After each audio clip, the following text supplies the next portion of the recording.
Hello, I'm David, and I did a Spider-Man Mandalorian crossover. Here it is.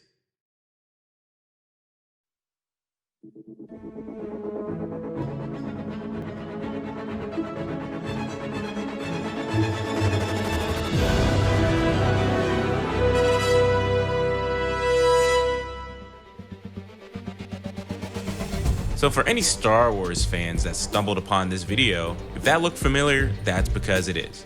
I did indeed recreate the Mandalorian intro using the new Spider-Man Miles Morales game in its photo mode and After Effects to create the title and the title you see at the end. And for anyone who looks at this and is interested, I'm going to show you exactly the process of how I did it. But first, can I just take a moment to say how much I love Spider-Man right now? This game is awesome. This game was phenomenal. In this fucking movie, chef's kiss. Favorite movie of all time. Not even joking. But I'm not here to talk about that, even though I certainly can for days. So this breakdown is going to be kind of a mix of gameplay and After Effects. It makes sense to split this into sections. I'll put a timestamp for both parts so you can just skip to whatever you're interested in looking at. First, I'll go over how I set up photo mode in the Spider-Man Miles Morales game to get the low-key studio shots of the game's costumes. Then I'll go over how I made the beginning and end titles in After Effects and how I edited it all together in Premiere. So first things first, this Miles Morales game is phenomenal. It has phenomenal photo mode, when I was honestly surprised how much fun it was just to take random photos. Who knew athletic Spider-Man would be so fun to take photos of? Not only because it's a good way to show off the PS5 graphic, but the lighting options you have in it are so flexible. You can not only set up 3 light sources, but customize the sun in its natural light as well. And that was a huge contributor to get the look that I needed, to black everything out. This was the perfect way to do that. So to do that, we go into the game, right? You play in the game, and assumably you unlocked all the costumes when you did this. Make it night mode, which is post-game. You get this after you beat the game, and then find a really tall building. I found this really tall silver building. Since with the in-game practical lights, they stay on no matter what. So we want to stay away from that. And when we set up the lights, we don't want to see any walls behind them or anything, or anywhere in the shot. We don't want to see any walls or anything in the shot when this light is going to go around them. So I thought of the idea of just having strictly the sky in the background, since this game allows you to control that type of lighting. So a really tall building worked for me in this case. So now we found the location. Just center up like a close shot. We want the face in the middle, close up as you can. Put the aperture all the way down so you can blur out anything in the background. Turn the moon and ambient lighting off, and then dim the exposure all the way down. I also threw the widescreen frame in there just to make it look like the Mandalorian title. I think that was widescreen also, so I wanted to match that. Then the idea here is just to have one light source that just rotates around Spider-Man and to hide the UI so I can get a clip of it. And that's basically the setup. That's how I'm getting these clips. That's how I'm getting these costumes. One really interesting thing to note, and I didn't know this at first. To my surprise, I don't know why this is a thing. I didn't know it. I just didn't have the options to switch suits. I can even show it in the recordings I got. I was so confused. The option was literally there. It just wouldn't let me do it. So for practically no reason at all, I had to exit photo mode between every single suit, reframe, and reset everything just for a costume change, which was honestly so fucking annoying and basically tripled the time this was supposed to take. Honestly, don't know why that happened, but I sucked it up. And then after that, after everything's set up, you just rotate the light around them, and you do that for every single suit that you want to do, and then you record the clip. You know, you try out different lighting angles, maybe add some color, blue and red. Since this was the Mandalorian intro recreation, I did try to throw some red and blues in there. But that's the basic setup right there. Now that we have the clips, we can jump right into our computer, into Premiere, to start editing. So now we're here in Premiere, and I actually recorded my editing process through the whole thing. But to generalize what's going on right now, these clips are basically just being time remapped to make the light orbit more dynamic, similar to matching the Mandalorian's title style. In Spider-Man's photo mode, the light only moves slowly and linearly. But since the PS5 records in 60 FPS, I can remap the time to be as fast or slow as I want. I'm finding the costumes that I want to put in. The first costume I picked, I put in the Spider-Verse costume. It's just recognizable. I also had to include the Winter Spider-Man, the hooded Spider-Man, I think it's called The End, and the cat suit, because those were also my favorites. Once you remap the light, choose and place the shots, you basically have the general flow of the edit intro. In the Mandalorian intro, some of the lighting overlaps actually, they bleed into each other to make the transition of each one flow a little more smoothly. So for us to do that, we just need to use one of the additive blending modes to get them to overlap.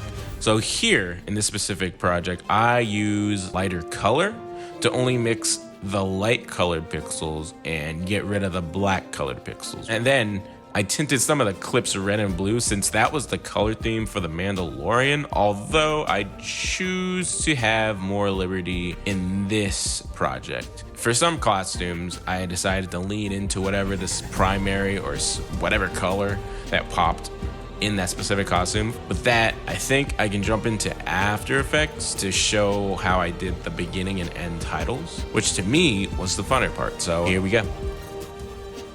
So now we're here in After Effects, and to generalize what's going on here, I just used Video Copilot's Element 3D plugin to make the 3D titles. First things first, I got the Spider-Man Miles Morales logo from DeviantArt.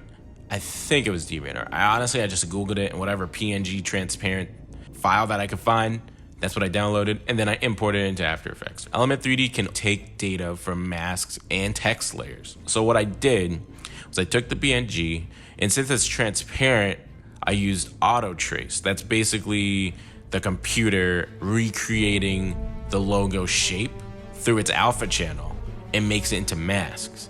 And that's exactly what we need for it to work in Element 3D. It's not perfect by any means. There was a bit of cleanup that I had to do, but once I did the cleanup, it was basically ready for Element 3D. So it was ready for Element 3D. All I would have to do was set it as a custom map in the Masks tab. But once that is done, we can go into the Element 3D interface, and then all we got to do is hit extrude, and now it's a 3D object. And now this is basically where the fun begins, where you can customize it literally however you want. But to make things fast, I just used whatever bevel and texture presets I got from Video Copilot. The look here was to have a gold shiny rim on the Spider-Man part, but since we have the extra text Miles Morales at the bottom, I'm gonna keep that filled in. But the basic gist of it is to make stuff shiny and able to reflect the light and glisten, just like the Mandalorian title sequence. So now that we have the logo modeled and now we have it textured, the most important step comes in, and that's the lighting. We're going to light this using After Effects 3D lights. Also worth noting, this basically makes the look for the Mandalorian's title. It's shiny, it's rimmed, and they have blue and red lights to make it glisten. So that's why it has that blue, red, kind of like a cop car type feel. So that's basically what we wanted to do. I took lighting this scene one light at a time. I put one light behind the logo to act as a rim light, and the other lights I'm pretty sure are just in front, just to fill out the areas that I thought were gonna make it look better. And then I made some of them red, some of them blue. I think one of them is yellow to accentuate the gold. But after that, after a bit of playing around, I came up with something I like. Once I keyframed the position of some of them and then the intensity to fade in and out, and animated a camera to dolly in really slowly, just to push in really slowly, I basically had the logo, and here it is. There you go. This was the same approach I did for the Marvel intro logo, except this way was more straightforward and not as stylized. There was no red or blue lights. It was just all, the title was really just a basic metal material. I tried to get a material, again, I used a preset, and I tried to get a material that was a little grungy, but not too grungy. And what do you know? Video Copilot had like 20 of those, so I just threw one of them on that I thought looked the best. One thing I did want to note, and I can't stress this enough when making these titles, I did not know exactly how to achieve what I wanted, but with a little bit of playing around with the different lights, setups, and materials, I got something I was happy with. I feel like that's a good note for anybody going into editing or motion graphics or whatever. A lot of things are just playing around until you find something you like. So, and this was like a good example, at least for me. And now with the titles done, that's basically all the steps we needed for the project. You put everything together and then you have a finished product. So now we have it, here it is.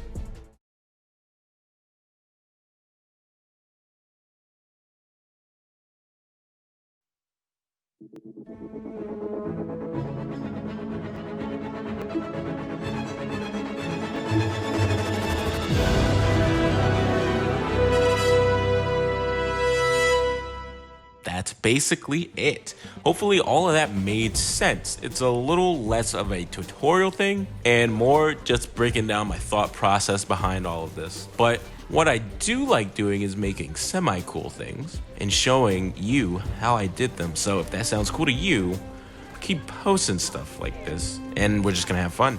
Shout out to my friend for inspiring me with this idea. Not by giving me the idea, but just by constantly telling me to watch The Mandalorian. But also shout out to Insomniac Games for contributing to what I personally think is the golden years of Spider-Man. 2018 not only was the best Spider-Man movie of all time with Into the Spider-Verse, but also the best Spider-Man game to ever come out.